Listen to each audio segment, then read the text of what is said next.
Bukod sa mga kasong isinampa ng PNP laban kay VP Sara Duterte, pinag-aaralan rin ng pulisya ang posibleng pagkansela sa lisensya ng mga baril na pagmamayari ng pangalawang Pangulo. Kaugnay pa rin ito sa mga nakaalarma umanong pahayag ni VP Sara laban kay Bongbong Marcos Jr., asawang si Liza Marcos at si Martin Romualdez.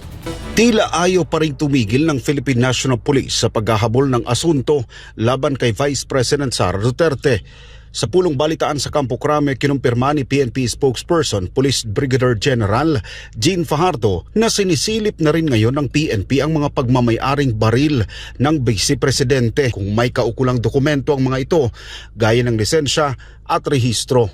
Posible kasing matanggalan ng lisensya ng baril at ang karapatan na magmay-ari si Vice President Sara, depende pa nila sa kalalabasan ng ginagawang investigasyon sa mga isinampang kaso ng PNP-CIDG laban sa pangalawang Pangulo.